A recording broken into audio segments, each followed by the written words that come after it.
Hello मेरे प्यारे students, क्या हाल चाल। हमें उम्मीद है आप सब स्वस्थ होंगे, मस्त होंगे और आपकी तैयारी एकदम शानदार तरीके से चल रही है। तो स्वागत है एक बार फिर से क्लास 10th के मैथ के बहुत ही शानदार सेशन टॉपर डिवीजन सीरीज में। तो चैप्टर 1 का हम आज करने वाले हैं द एंड। तो फर्स्ट पार्ट में हम बहुत ही शानदार क्वेश्चन MCQ से लेकर शॉर्ट आंसर टाइप क्वेश्चन को हमने कर चुका है। 2 नंबर 3 नंबर में पूछे जाने वाले क्वेश्चन कंप्लीट कर चुके थे। तो बाकी के क्वेश्चन आज हम क्या करेंगे, द एंड कर देंगे। बोर्ड एग्जाम में पूछे जाने वाले जो भी बनने वाले हैं आपके बोर्ड एग्जाम में, समझिए क्या इसी में से आपका बोर्ड का पेपर बनने वाला है। तो इस सेशन को ज़्यादा से ज़्यादा शेयर कीजिएगा और देखिएगा। तो आइए शुरुआत करते हैं समय न बर्बाद करते हुए।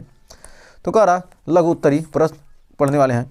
तो उस पहला क्वेश्चन कह रहा है कि दिखाइए कि 3 कर्लिम 2 एक अपरिमेय संख्या है। 3 कर्लिम 2 क्या एक अपरिमेय संख्या है। इसको क्या करना है, हमको सिद्ध करना है कि 3 कर्लिम 2 क्या एक अपरिमेय संख्या है। जब भी ऐसा क्वेश्चन देगा तो हम क्या करेंगे, मान लेंगे कि क्या वह संख्या क्या है, परिमेय संख्या। उसको मान लेंगे क्या, माना कि 3 कर्लिम 2 क्या एक परिमेय संख्या है। तो हम उसको लिख सकते हैं, परिमेय संख्या को क्या हम करते हैं P/Q के रूप में लिख सकते हैं। तो हमने क्या किया, A/B के रूप में लिख दिया। तो जहाँ A और B क्या सहभाज्य संख्या है, अर्थात A और B का उभयनिष्ठ गुणनखंड क्या है, 1 है। तो हम लिख सकते हैं 3 को क्या इधर ले जाएंगे तो हमारा हो जाएगा √2 बराबर हो जाएगा A/3B। A/3B। तो हम जानते हैं कि A, B और 3 क्या है, पूर्णांक है। तो हम जानते हैं कि A, B व 3 क्या है, पूर्णांक है। ये क्या है, ये पूर्णांक है। A, B और 3 क्या है, पूर्णांक है। तो हम कह सकते हैं कि A/3B क्या है, परिमेय संख्या है। A/3B क्या है, परिमेय संख्या है। A/3B क्या है, एक परिमेय संख्या है। परंतु √2 क्या है, √2 एक अपरिमेय संख्या है। √2 एक अपरिमेय संख्या है। √2 क्या एक अपरिमेय, इससे संबंधित एक क्वेश्चन हर साल पूछा जाता है। तो क्या है, अपरिमेय संख्या है।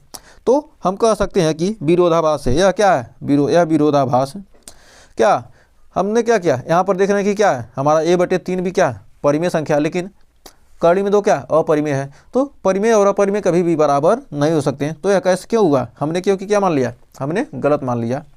यह विरोधाभास मतलब यह क्या हो रहा है, यह विरोधाभास हमारी गलत अवधारणा के कारण प्राप्त हुआ है। यह विरोधाभास हमारी गलत अवधारणा के कारण क्या हुआ, गलत अवधारणा के कारण क्या हुआ, प्राप्त हुआ है, कारण प्राप्त हुआ है। यह विरोधाभास क्या है, अतः कह सकते हैं कि क्या है, अतः जब क्या हुआ हमारा विरोधता कह सकते हैं क्या, 3 कर्लिम 2 क्या है, एक अपरिमेय संख्या है, एक अपरिमेय संख्या है। तो ये बटे क्या है, एक यहाँ एक लिख देंगे, एक अपरिमेय संख्या है, परंतु क्या इतना एक अपरिमेय संख्या।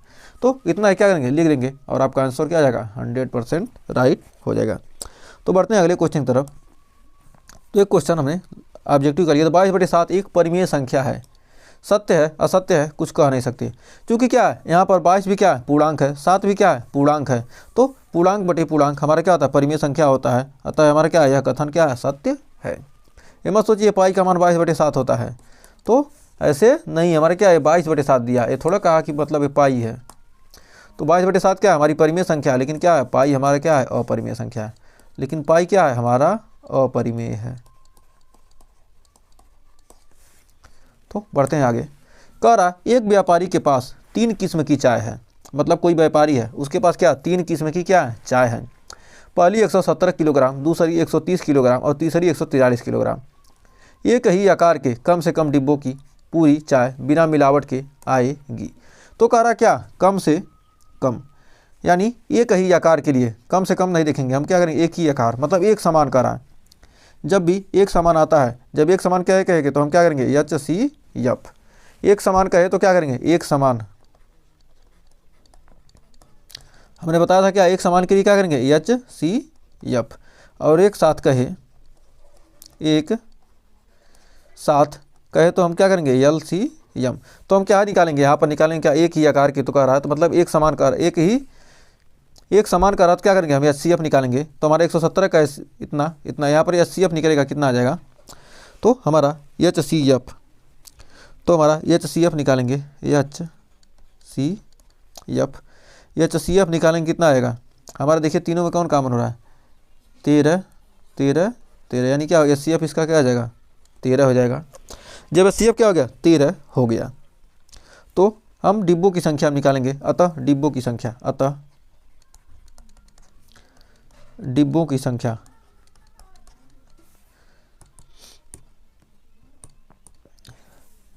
अतः डिब्बों की संख्या, तो डिब्बों की संख्या कैसे निकालेंगे, तो क्या कहा कि पास 3 किस्म की चाय है, इतना इतना इतना, कह रहा एक ही आकार के कम से कम कितने डिब्बे में पूरी चाय बिना मिलावट के आएगी, मतलब कम से कम आकार का कौन सा डिब्बा हम बना दें, कह रहा है, कहने का मतलब यहाँ पर कहा कि कौन सा डिब्बा हम बनाएं कि क्या हो इस 117 किग्रा को भी क्या करें उससे माप सकें, इसको भी माप सकें, और उस डिब्बे से इसको भी क्या हो के माप सकें।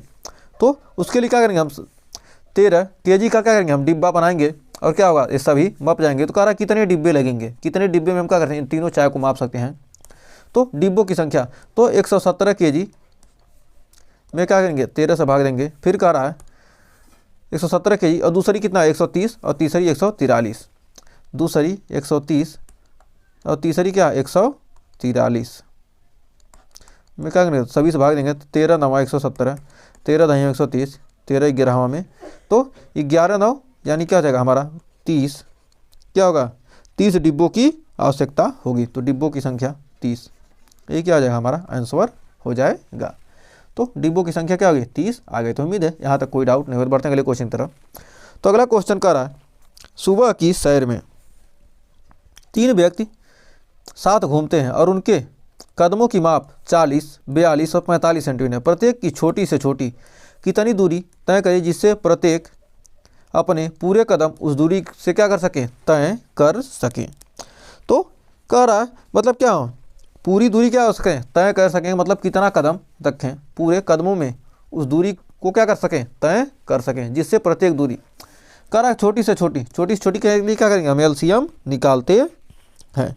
तो यहाँ पर क्या करेंगे हम एलसीएम निकालेंगे, और कह रहा है क्या 3 व्यक्ति साथ घूमते हैं और उनके कदमों की माप 40, 42 और 45 है, और प्रत्येक की छोटी से छोटी कितनी दूरी तय करनी चाहिए जिससे प्रत्येक अपने कदमों को उस दूरी में तय कर सकते हैं। मतलब क्या है यहाँ से चलने हैं, यहाँ से चलना और यहाँ पर पहुँचना है।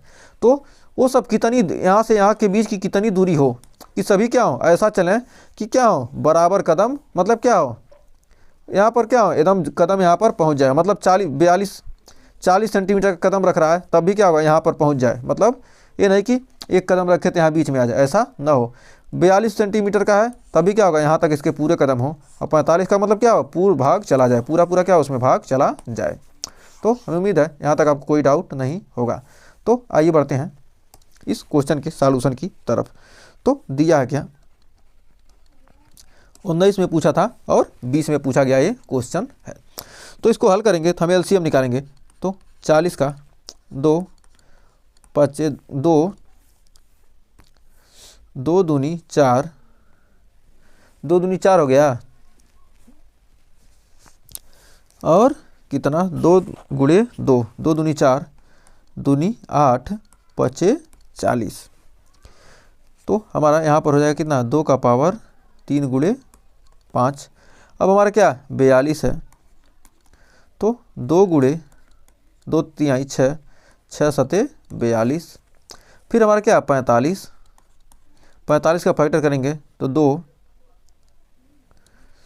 15 तियाँ क्या होता है 15 तियाँ 45, यानी 15 तियाँ यानी 2 से कटेगा ही नहीं, तो 3 3 9 5 45। तो इसमें देखिए यहाँ पर कह रहा है क्या एलसीएम निकालना, तो एलसीएम निकालेंगे कैसे। तो एलसीएम निकालेंगे तो क्या देखेंगे सबसे पहले 2 की घात देखेंगे। तो 2 की सबसे बड़ी घात क्या है 2 में क्या है 2 की सबसे बड़ी घात 3 है, 2 का पावर 3। उसके बाद 3 की सबसे बड़ी घात कितनी है 1। फिर 5 की सबसे बड़ी घात क्या है 1। और 7 की सबसे बड़ी घात क्या है 7। तो 2 दूनी 4 दूनी 8, 8 पचे 40, 4 3 12, 12 7 84, यानी कितना हो जाएगा हमारा यहाँ पर आंसर कितना आ जाएगा हमारा 5 7 5 35, 35 तिहाई 105, 105 गुणे 8, 2 दूनी 4 दूनी 8, त्रिक 24, 5 120, 12 7 84। कुछ गलत हो रहा है क्या 2 का पावर 3 और 3 क्या है 3 यहाँ पर 3 की घात क्या है 2 है गुणे 5, यही तो क्या आ गया 3 की घात 2। तो यहाँ पर क्या 8 त्रिक 24, यानी क्या हो जाएगा हमारा 2520, क्या हो जाएगा आंसर आ जाएगा। तो यहाँ पर क्या हो जाएगा 2520। तो अतः प्रत्येक व्यक्ति को क्या कम से कम दूरी कितनी होनी चाहिए 2520 सेंटीमीटर दूरी तय करनी होगी। तो हमारा क्या होगा प्रत्येक अपने कदमों को उस दूरी को तय कर सकते क्या हो छोटी से छोटी दूरी कितनी है 2520 सेंटीमीटर करनी होगी। तो आइए बढ़ते हैं अगला क्वेश्चन। तो अगला क्वेश्चन कह रहा किसी खेल के मैदान में चारों ओर एक वृत्ताकार पथ है। एक मैदान का एक चक्कर लगाने में सोनिया को 18 मिनट, जबकि मैदान का एक चक्कर लगाने में रवि को 12 मिनट। मान लीजिए वे दोनों एक ही स्थान पर एक ही समय में चलना प्रारंभ करें और एक ही दिशा में, तो कितने समय बाद वे प्रारंभिक स्थान पर मिलेंगे। तो यहाँ पर कह रहा है मतलब एक साथ एक क्या कह रहा है एक साथ क्या हो कितने समय बाद वे पुनः एक स्थान पर मिलेंगे। तो यानी क्या कह रहा है एक साथ के लिए क्या करेंगे HCF, एक साथ के लिए क्या हम करते थे हम LCM। अभी हमने बताया ना एक साथ पूछ कहेगा तो क्या करेंगे हम LCM निकालेंगे। तो एक साथ कहेंगे क्या LCM, एक समान कहेगा तो क्या करेंगे HCF। तो एक साथ कर रहा है तो क्या करेंगे हम LCM निकालेंगे। कहीं कह रहा है घंटी बज रही है इतने इतने मिनट पर बजे, एक साथ कब बजेगी, तो उसके लिए भी क्या करेंगे हम LCM निकालते हैं। तो यहाँ पर LCM निकालेंगे इस क्वेश्चन में। तो इस क्वेश्चन का सॉल्यूशन देखते हैं। तो सोनिया को एक चक्कर लगाने में लगा समय, तो यहाँ पर सोनिया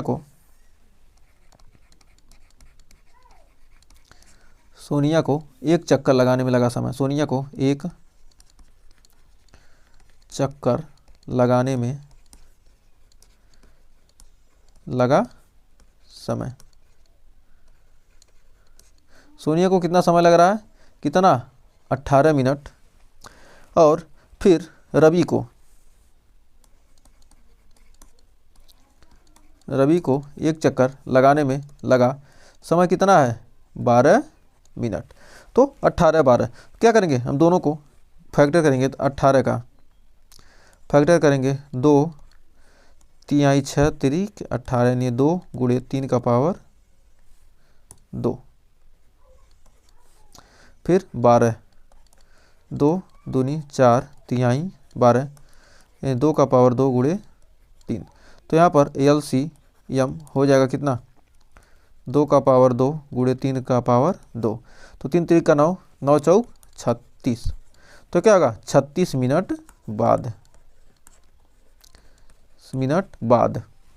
तो 36 मिनट बाद क्या होंगे प्रारंभिक स्थान पर मिलेंगे।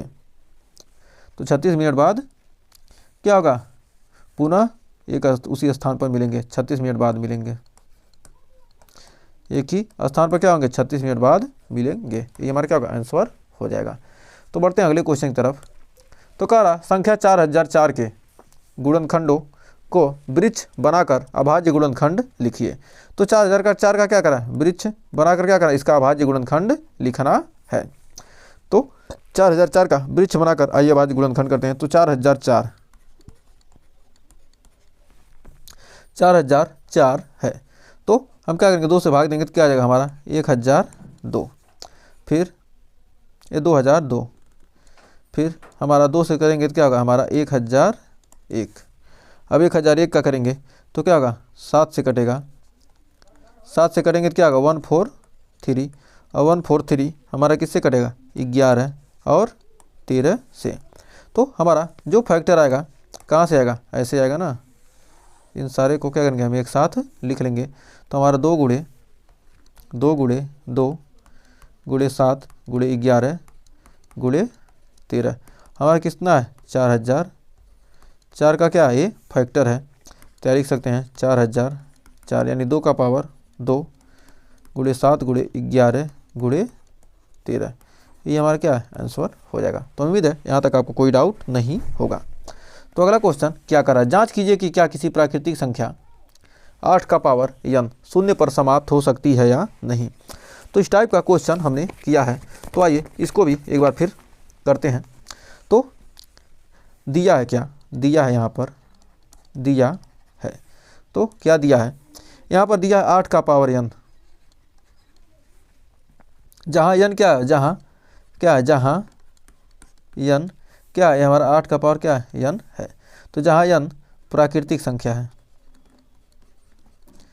प्राकृतिक संख्या है, जहाँ n क्या एक प्राकृतिक संख्या है, तो 8 का पावर n को हम लिख सकते हैं क्या, 8 का पावर n बराबर क्या लिख सकते हैं, नहीं 8 को लिख सकते हैं, 8 का पावर n को लिख सकते हैं 2 दूनी 4 दूनी 8 का पावर n, या लिख सकते हैं 2 का पावर 3 का पावर n, या लिख सकते हैं 2 का पावर 3 n।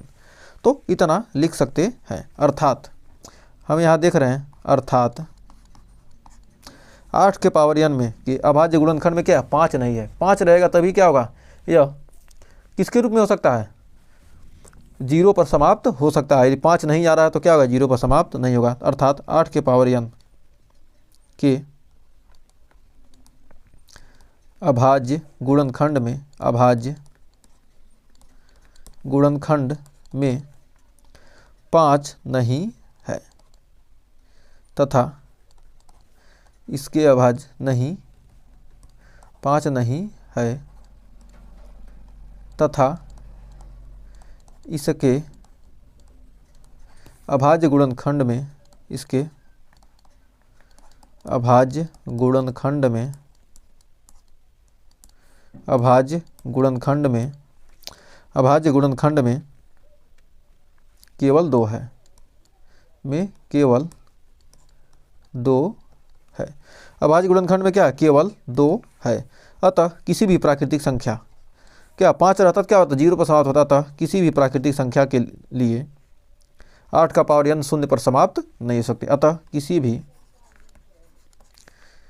भी प्राकृतिक संख्या के लिए 8 का पावर n शून्य पर समाप्त नहीं होगा, समाप्त नहीं होगा। तो इस टाइप का क्वेश्चन आपके एग्जाम में एक क्वेश्चन तो पूछा जा सकता है, तो इसको भी क्या करना आपको तैयार कर लेना है। बहुत शानदार सा क्वेश्चन है।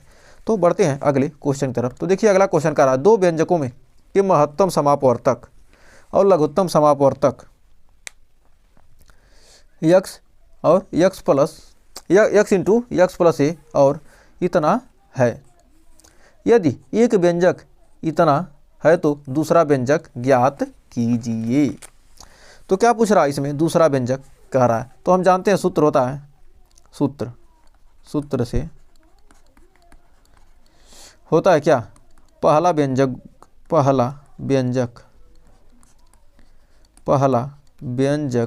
गुणे दूसरा व्यंजक बराबर होता है क्या, LCM गुणे HCF यानी लसा गुणे मसा। तो लसा गुणे मसा।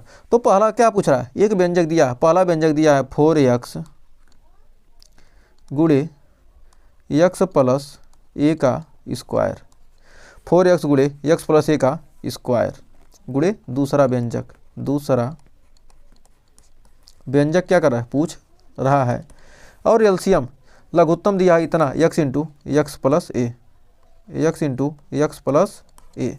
और दिया कितना, और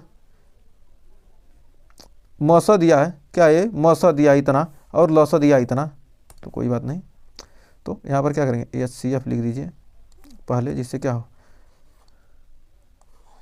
तो हमारा क्या होगा, यहाँ पर हो जाएगा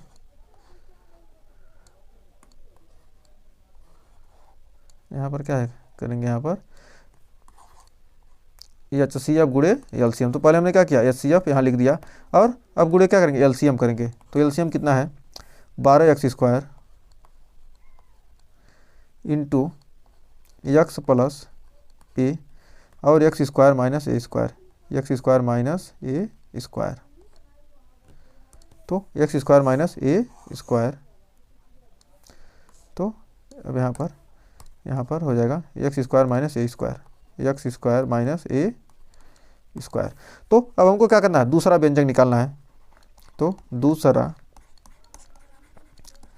व्यंजक बराबर, तो हमारा यहाँ पर हो जाएगा दूसरा व्यंजक बराबर हो जाएगा x into x plus a गुणे 12 गुणे x square into x plus a x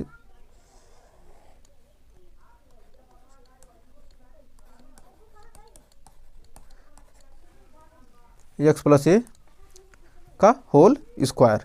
तो अब यहाँ पर क्या होगा, एक्स प्लस ए से क्या होगा, एक्स प्लस ए एक है यहाँ पर और एक कट गया, और क्या एक यहाँ है, क्या 2 से कट गया, यानी 4/3 कितना हो गया 12, और एक्स से एक्स ए कट गया, और हमारा आंसर कितना आ जाएगा, यहाँ पर बचा कितना 3 बचा और एक्स स्क्वायर बचा, ये हो जाएगा क्या 3x स्क्वायर, और यहाँ पर बचा x square minus a square, x square minus a square, यही हमारा क्या हो गया आंसर आ गया। तो उम्मीद है यहाँ तक आपको कोई डाउट नहीं होगा। तो हमारा क्या दूसरा व्यंजक,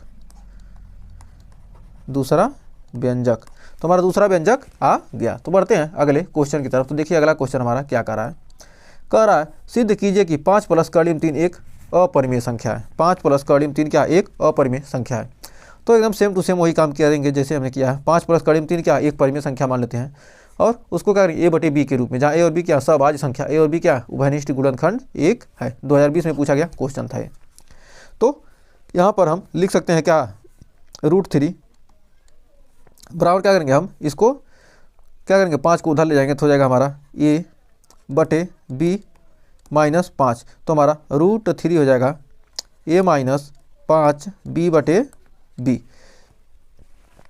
b a comma b, a यहाँ पर क्या a b वह क्या है 5, क्या है a पूर्णांक है, क्योंकि a b और 5 क्या है पूर्णांक हैं, पूर्णांक है। तो हम क्या लिख सकते हैं, जब ये क्या पूर्णांक है तो लिख सकते हैं कि a - 5b/b क्या है एक परिमेय संख्या है। जब पूर्णांक है पूर्णांक बटे पूर्णांक लिख देंगे क्या होगा हमारा परिमेय संख्या हो जाएगा, एक परिमेय संख्या है, परिमेय संख्या है, परिमेय संख्या है। परंतु √3 यहाँ पर क्या परंतु √3 क्या है हमारी अपरिमेय संख्या, परंतु √3 क्या है एक अपरिमेय संख्या, एक अपरिमेय संख्या है, परंतु √3 क्या एक अपरिमेय संख्या है। तो यह विरोधाभास किसके कारण आया है, यह विरोधाभास, अतः यह विरोधाभास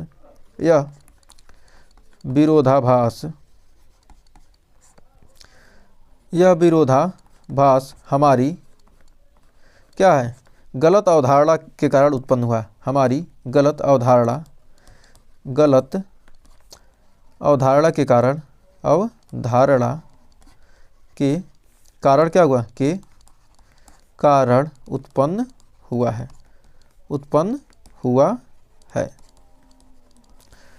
अतः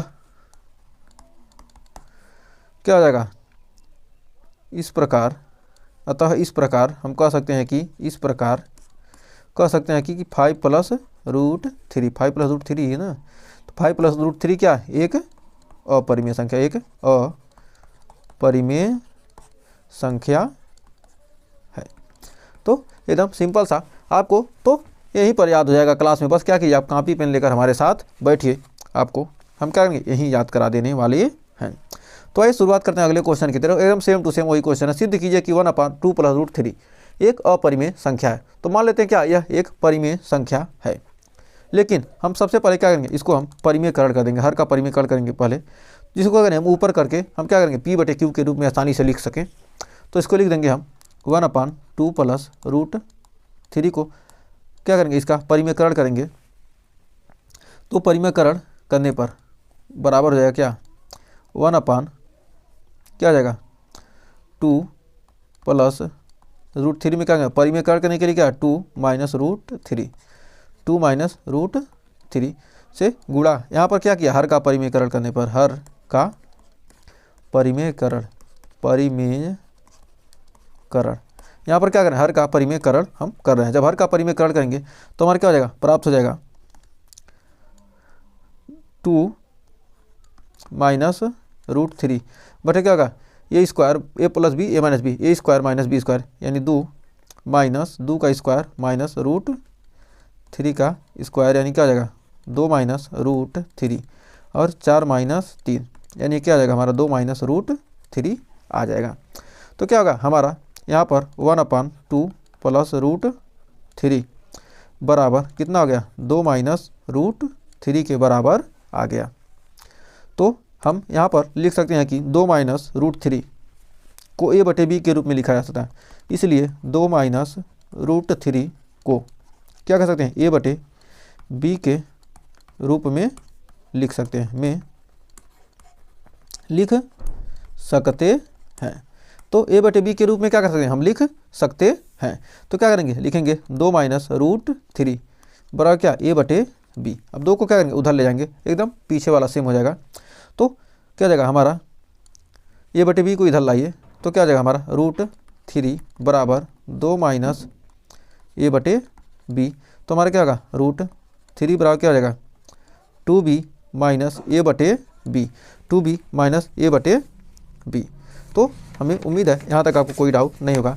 तो अब यहाँ पर हम लिख सकते हैं कितना √3 बराबर इतना आ गया, चूँकि यहाँ जहाँ क्या है जहाँ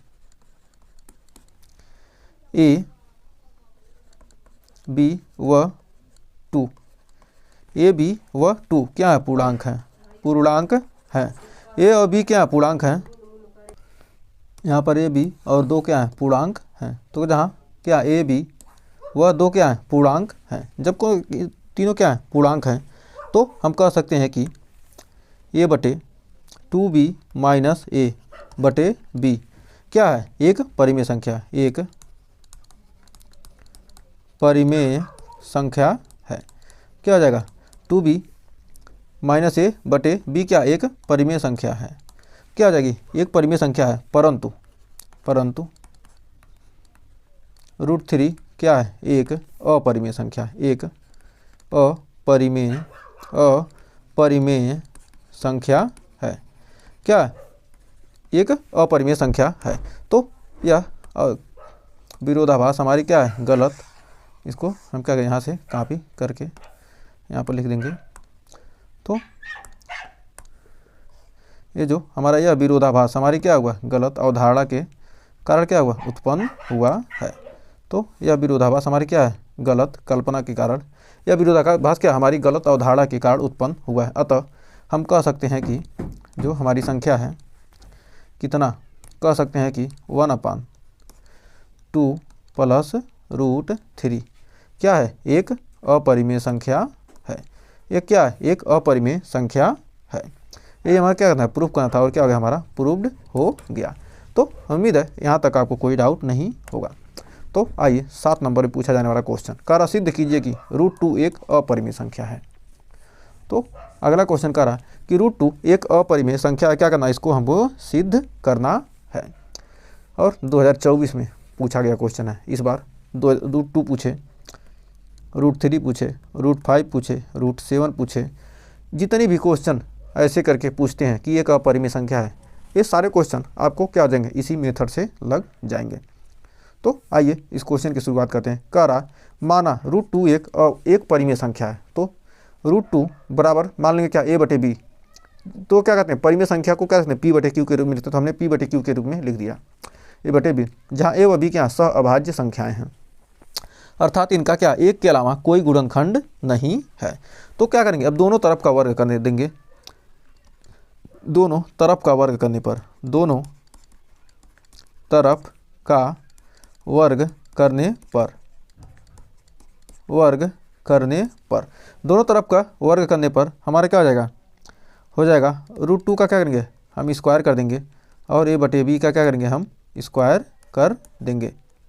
तो हमारे क्या हो जाएगा, 2 बराबर क्या हो जाएगा हमारा ए स्क्वायर बटे बी स्क्वायर, ए स्क्वायर बटे बी स्क्वायर हो जाएगा।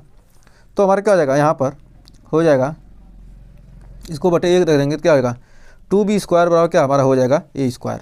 तो यहाँ हो जाएगा 2b स्क्वायर बराबर क्या हो जाएगा हमारा ए स्क्वायर। तो हमारा 2b स्क्वायर बराबर क्या हो जाएगा हमारा ए स्क्वायर हो जाएगा। तो 2b स्क्वायर बराबर क्या ए स्क्वायर क्या है, तो यहाँ लिख सकते हैं कितना हमारा ए स्क्वायर बटे 2 बराबर क्या हमारा बी स्क्वायर। तो यहाँ देखेंगे क्या हमारा ए स्क्वायर क्या है 2 से विभाज्य है, 2 से विभाज्य है। ए स्क्वायर हमारा क्या 2 से विभाज्य है। तो यहाँ पर क्या ए स्क्वायर 2 से क्या विभाज्य है, तो हम लिख सकते हैं क्या ए स्क्वायर जब 2 से विभाज्य है तो ए भी क्या होगा, ए भी 2 से क्या होगा 2 से भाज्य होगा, 2 से क्या होगा भाज्य होगा, 2 से क्या विभाज्य होगा, 2 से भी क्या होगा विभाज्य होगा, 2 से विभाज्य होगा। जब ए स्क्वायर 2 से भाज्य है तो क्या ए भी 2 से विभाज्य होगा। तो हम लिख सकते हैं कि ए बराबर 2c। तो हम लिख सकते हैं क्या ए बराबर 2c। तो ए बराबर हम क्या मान लेते हैं 2c। ये क्या होगा 2 से विभाज्य है तो हम लिख सकते हैं क्या ए बराबर 2c। समीकरण नंबर 1। ए बराबर हम क्या मान लेंगे यहाँ पर मान लेते हैं क्या 2c, जहाँ c पूर्णांक है, जहाँ क्या है जहाँ c एक क्या है एक पूर्णांक है, जहाँ c क्या एक पूर्णांक है। c को हमने क्या मान लिया एक हमने पूर्णांक मान लिया, जहाँ c क्या एक पूर्णांक है। तो हम इसको क्या करेंगे 2b square minus a square, इसको क्या ये समीकरण 1 में या क्या समीकरण 2, समीकरण 1 में रखने पर, समीकरण 1 में रखने पर, समीकरण 1 में रखेंगे तो ये बराबर क्या रख देंगे 2c रख देंगे। तो हमारा 2b स्क्वायर बराबर हमारा क्या हो जाएगा 2c का स्क्वायर। तो 2c का स्क्वायर रख देंगे तो हमारा क्या हो जाएगा 2b स्क्वायर बराबर क्या हो जाएगा हमारा 4c स्क्वायर, और 2 से 2 कट जाएगा, यानी क्या आ जाएगा हमारा b स्क्वायर बराबर 2c स्क्वायर। हमारे यहाँ आ जाएगा b स्क्वायर बराबर 2c स्क्वायर। यहाँ पर क्या आएगा हमारा b स्क्वायर बराबर क्या आ गया 2c स्क्वायर। तो हमारा क्या b स्क्वायर, चूँकि b स्क्वायर क्या है b स्क्वायर 2 से क्या है भाज्य, 2 से क्या विभाज्य है, b स्क्वायर क्या 2 से विभाज्य है, विभाज्य होगा। b स्क्वायर क्या होगा 2 से क्या होगा विभाज्य है। तो b स्क्वायर क्या है 2 से विभाज्य है या होगा, 2 से क्या होगा यहाँ से विभाज्य है।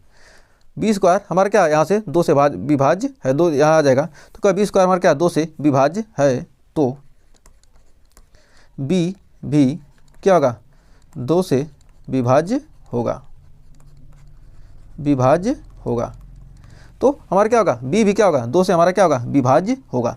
तो b स्क्वायर 2 से विभाज्य है तो b भी क्या होगा 2 से विभाज्य होगा। तो हम मान सकते हैं कि b बराबर हमने मान लिया क्या b बराबर हम मानेंगे क्या 2 से विभाज्य होगा। तो हम b बराबर मान लेते हैं क्या 2 के, b बराबर भी मान सकते हैं क्या हम b बराबर ही मान सकते हैं क्या 2c। तो b बराबर हम 2c मान सकते हैं। तो b बराबर क्या हमने मान लिया 2c, यहाँ पर b बराबर ही हमने क्या मान लिया 2c। तो यहाँ पर b बराबर 2c मान लेते हैं। तो हमारा क्या है a बराबर 2c और b बराबर क्या है 2c। तो दोनों में क्या है इसको 2c नहीं 2d मान लेते हैं 2d। तो हमारा समीकरण 2 और समीकरण 3 से, समीकरण 2 व समीकरण 3 से, समीकरण 2 व समीकरण 3 से। तो या यहाँ से कहते हैं या समीकरण 1 और या क्या हो जाएगा ए भी हमारा क्या b स्क्वायर बराबर 2c और a स्क्वायर बराबर क्या हमारा 2b स्क्वायर। तो क्या a स्क्वायर का गुणनखंड में क्या 2 है और b स्क्वायर के गुणनखंड में क्या है 2 है। तो यहाँ a और b के गुणनखंड में भी क्या है 2 है। तो यहाँ पर इससे हम लेंगे समीकरण 2 और समीकरण 3 से। तो समीकरण 2 और 3 से तो हम कह सकते हैं क्या समीकरण 2 व 3 से, 2 व 3 से। तो ए व बी का उभयनिष्ठ गुणनखंड, ए व बी का उभयनिष्ठ गुणनखंड, उभयनिष्ठ गुणनखंड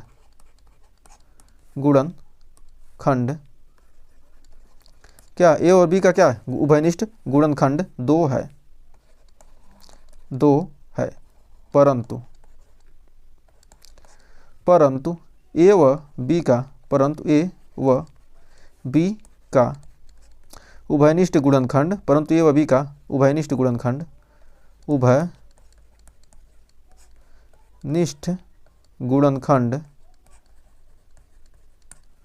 एक होगा।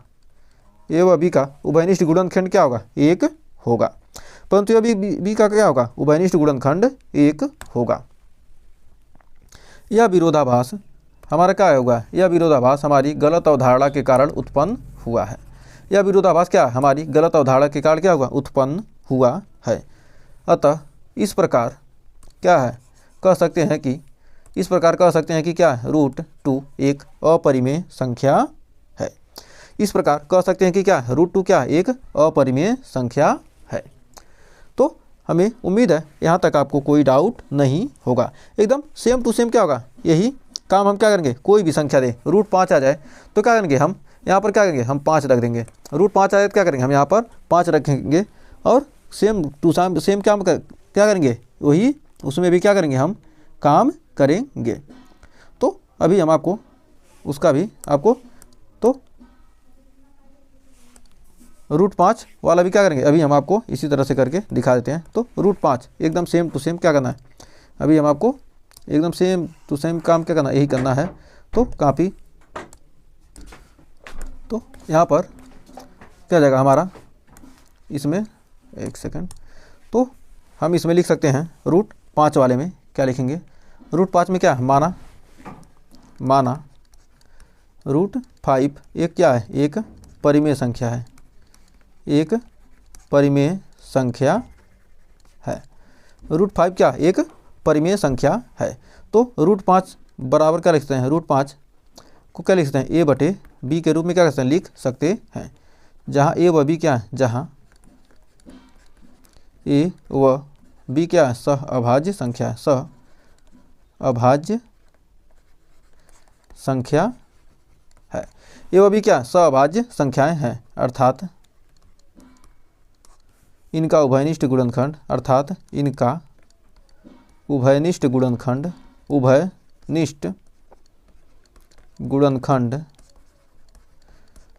क्या होगा 1 होगा।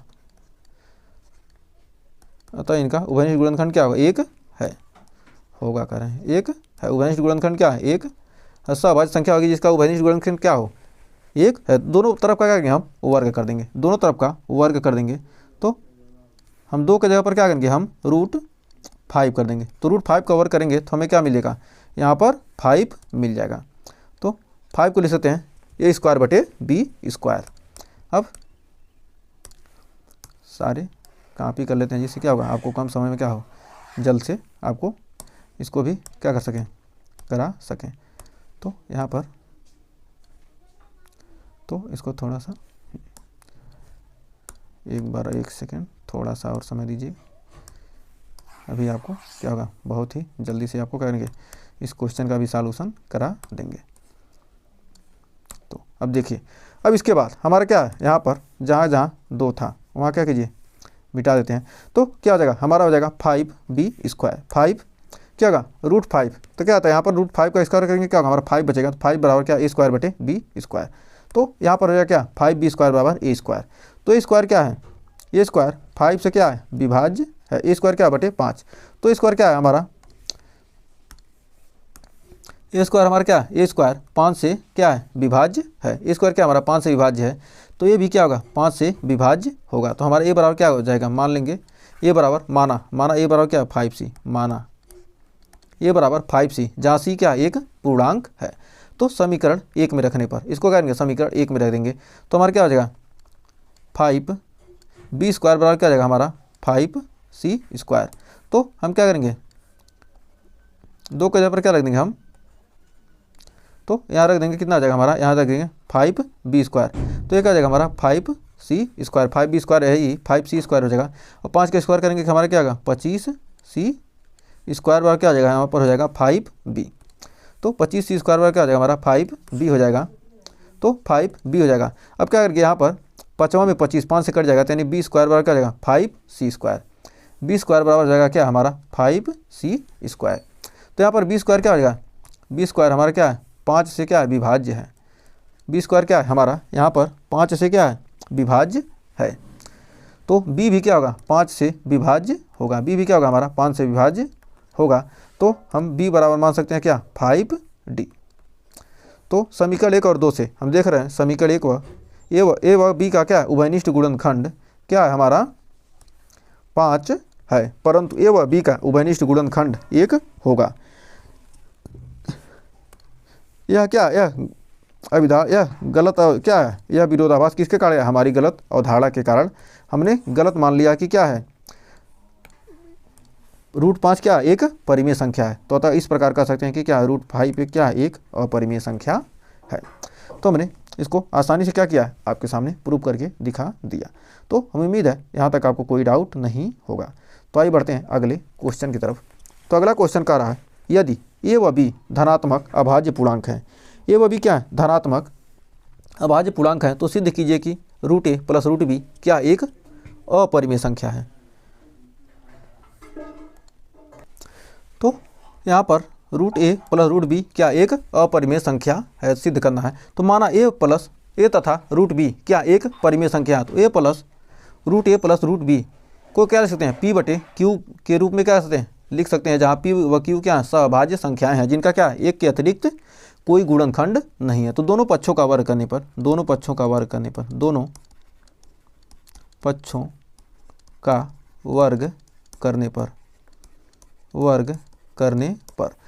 पक्षों का क्या कर रहे हैं वर्ग कर रहे हैं। तो हमें मिलेगा कितना √a + √b का स्क्वायर बराबर क्या हो जाएगा हमारा हो जाएगा p² / q²। तो दोनों का वर्ग हो जाएगा। तो हमारा √a का स्क्वायर प्लस √b का स्क्वायर प्लस 2 √a/√b बराबर p² / q²। तो हमारा हो जाएगा क्या a स्क्वायर को लिख देंगे क्या a + b + 2 √ab बराबर हो जाएगा क्या p² / q²। p² / q² हमारा हो जाएगा। तो उम्मीद है यहाँ तक आपको कोई डाउट नहीं होगा। तो क्या अगर a और b को कह रहे हैं हम उस साइड ले जाएंगे तो हमारा हो जाएगा √2 √ab √2ab बराबर हमारा क्या हो जाएगा p² / q² -a - b। अब क्या करेंगे इसको हल करेंगे तो हमारा क्या हो जाएगा 2 √ab बराबर क्या आएगा p² - a q² -b q² क्या हो जाएगा हमारा q²। तो हमारा यहाँ पर हो जाएगा ab बराबर √ab क्या हो जाएगा p² - a q² -b q² / 2q²। चूँकि हम कह सकते हैं क्या 2 p a q क्या है क्या एक तथा b क्या है तथा b क्या है पूर्णांक है। ये सब क्या है पूर्णांक है, ये सब पूर्णांक हैं। तो हम कह सकते हैं कि पूर्णांक है तो कह सकते हैं कि p² - a q² - b q² बटे क्या है 2q² क्या है परिमेय संख्या है, परिमेय संख्या है, क्या है परिमेय संख्या है। तो ये परिमेय संख्या है परंतु हमने संख्या है परंतु √ab क्या एक अपरिमेय संख्या है परंतु हम लिख सकते हैं √ab एक क्या है एक अपरिमेय संख्या है, अपरिमेय संख्या है। जब रूट ए बी क्या है, एक अपरिमेय संख्या है, तो अतः कह सकते हैं क्या, यह विरोधाभास हमारी क्या है, गलत।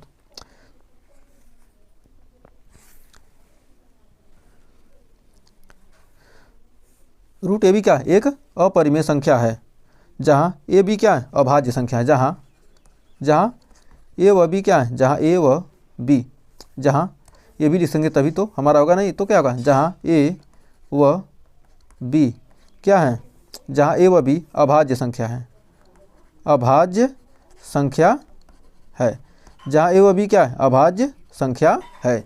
तो क्या है, रूट ए बी क्या है, रूट ए बी क्या एक अपरिमेय संख्या तथा ए व बी क्या अभाज्य संख्याएं हैं। तो यह विरोधाभास किसके कारण आया है, हमारी गलत अवधारणा के कारण आया है, प्राप्त हुआ है, कारण प्राप्त हुआ है। अतः कह सकते हैं कि रूट ए प्लस रूट बी क्या एक अपरिमेय संख्या, रूट ए प्लस रूट बी क्या हमारा एक अपरिमेय संख्या होगा। तो उम्मीद है यहाँ तक आपको कोई डाउट नहीं होगा। ये तो बाद में इतना याद कर लीजिए, थोड़े बीच आगे पीछे के थोड़ा क्या याद कर लीजिए, बीच में क्या लिख देंगे, क्या होगा आपको, क्या होगा, इति सिद्धम, यही हमने क्या करना था, सिद्ध करना था, हमने सिद्ध कर दिया, या तो प्रूफ लिख दीजिए। तो हम उम्मीद है यहाँ तक आपको कोई डाउट नहीं होगा। तो बढ़ते हैं आगे, एक और लास्ट क्वेश्चन देखते हैं। कह रहा एक प्रतियोगिता में हिंदी, अंग्रेजी तथा गणित में भाग लेने वाले प्रत्याशियों की संख्या, जिसमें 60, 84, 108 हैं। यदि प्रत्येक कमरे में बराबर संख्या एक ही विषय के प्रत्याशी बैठाए जाने हैं तो आवश्यक कमरों की न्यूनतम संख्या ज्ञात कीजिए।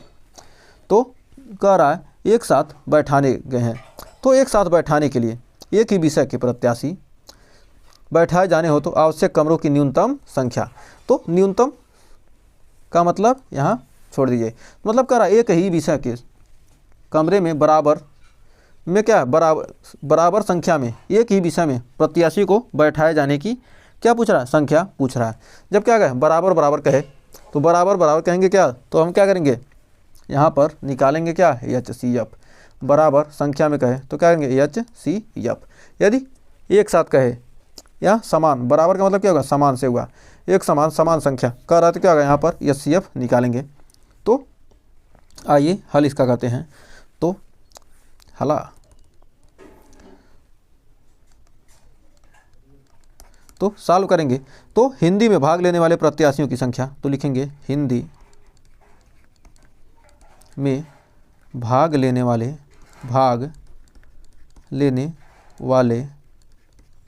प्रत्याशियों की संख्या,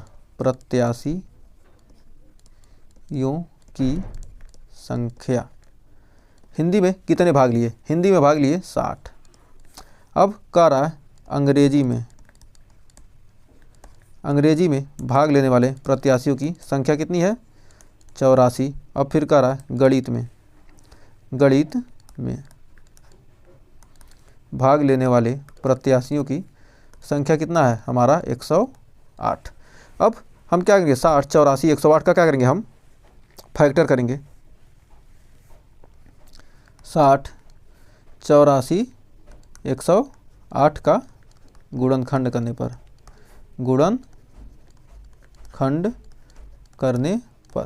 60 का गुणनखंड हमारा कितना आ जाएगा, 2 से काट देंगे 30, 2 से काटेंगे 15, 3 से काटेंगे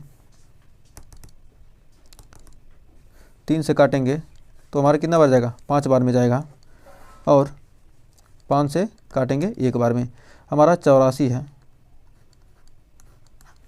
तो 84 का मतलब क्या हो गया, 2 से काटेंगे 42, 2 से काटेंगे 21, 3 से काटेंगे 7, 7 से काटेंगे 1, फिर 108, 2 से काटेंगे 54, 2 से काटेंगे 27, 3 से काटेंगे 9, 3 से काटेंगे 3, 3 से काटेंगे 1, 3 3 का 9, 3 27 दूना 54 दूना 108। तो अब हम क्या करेंगे, यहाँ पर फैक्टर लिख सकते हैं, 60, 84, 108 का फैक्टर यहाँ पर लिखेंगे। तो 2 का 2 दूनी 4, 3 12, 25 60, यानी क्या है 2 का पावर 2 गुणे 3 गुणे 5। यहाँ पर 84 है तो 2 गुणे 2 गुणे 3 गुणे 7 यानी क्या है 2 का पावर 2 गुणे 3 गुणे 7 और यहाँ पर कितना है 2 का पावर 2 गुणे कितनी बार है 2 दो बार है ना 2 गुणे 2 गुणे 3 गुणे 3 गुणे 3 यानी क्या है 2 बार है 3 कितना है 2 बार। तो यहाँ पर क्या है निकालना है क्या हमको HCF। तो 60 84 108 का यहाँ पर क्या होगा HCF। इसका क्या होगा हम HCF निकालेंगे तो क्या हमारा सबसे छोटा 2 का कितने पावर है सबसे छोटा पावर कितना है 2 का हमारा 2 है। तो 2 क्या है तो क्या होगा हमारा 2 का 2 गुणे और 3 का पावर कितना 1 तो 3 का हो जाएगा क्या हमारा 1 सबसे कम पावर 3 का क्या 3 1 है। फिर अब हमारा और तो कोई मिल नहीं रहा है तो 5 है 7 है इसमें तो मिल नहीं रहा तो क्या होगा हमारा हो जाएगा 2 दूनी 4 तिहाई 12 तो कह रहा है ये तो 12 आ गया मतलब क्या होगा 12 12 छात्र 12 12 क्या होंगे कितने हैं 60 84 108 12 12 छात्र क्या करेंगे एक साथ भाग लेंगे तो क्या होगा पूरा भाग चला जाएगा। तो पूरा भाग चला कहता कितने कमरों की आवश्यकता होगी यदि एक कमरे में क्या 12 बच्चे रहें तो बराबर संख्या में क्या एक ही विषय के प्रत्याशी बिठाए जाने हैं तो आवश्यक कमरों की न्यूनतम संख्या कुल संख्या कितनी तो क्या करेंगे आवश्यक कमरों की न्यूनतम संख्या आवश्यक कमरों की न्यूनतम संख्या आवश्यक कमरों की न्यूनतम संख्या कितनी हो जाएगी तो आवश्यक कमरों की हमारी न्यूनतम संख्या हो जाएगी कितनी 60 क्या है 60/12 प्लस 84/12 प्लस 108/12 तो हमारा कितना हो जाएगा यहीं पर लिख देते हैं। तो क्या 12 सते 12 पचे 60 प्लस 12 सते 84 12 नवा 108 9 7 16 16 5 क्या हो जाएगा 21 तो 21 कमरे की क्या होगी आवश्यकता हो जाएगी। तो ये हमारा क्या हो जाएगा आंसर हो जाएगा। तो हमें उम्मीद है यहाँ तक आपको कोई डाउट नहीं होगा और इस चैप्टर का हमारा यहीं पर कर देते हैं क्या द एंड। इससे ज़्यादा आपके एग्ज़ाम में क्वेश्चन पूछा ही नहीं जाएगा इसके अलावा कोई भी क्वेश्चन आपके एग्ज़ाम में नहीं आ सकता 100% गारंटी है। यदि आपको इतना पढ़ लेते हैं तो आपका चैप्टर पहला हो जाएगा क्या कंप्लीट। आज तक आपने कुछ नहीं पढ़ा इतना क्या लिए आपके लिए क्या एनफ है। तो आपने ये वीडियो को यहाँ तक देखा तो आपका बहुत बहुत धन्यवाद। सबसे पहले इसका पहला पार्ट देखिएगा इसके बाद दूसरा पार्ट इसको देखिएगा और 2 पार्ट में हमने बहुत ही शानदार क्वेश्चन करा दिए हैं। कोई भी ऐसा टॉपिक नहीं बचा जिसको हमने कवर नहीं कराया। तो इसके बाद हम लेकर मिलेंगे नेक्स्ट वीडियो में बहुपद पॉलिनॉमियल और हमारा चैप्टर का नाम है बहुपद। तो इसको मिलेंगे नेक्स्ट वीडियो में। यदि आप इन दोनों वीडियो को ज़्यादा से ज़्यादा प्यार देंगे तो आपको अगला वीडियो बहुपद का मिलने वाला है एकदम शानदार तरीके से। जल्द से कमेंट कीजिएगा कि आपको कौन सा चैप्टर का वीडियो चाहिए। जिस चैप्टर का बोलेंगे उस चैप्टर का हम तुरंत बना देंगे। तो मिलते हैं नेक्स्ट वीडियो में कुछ और क्वेश्चन के साथ। तब तक के लिए टेक केयर।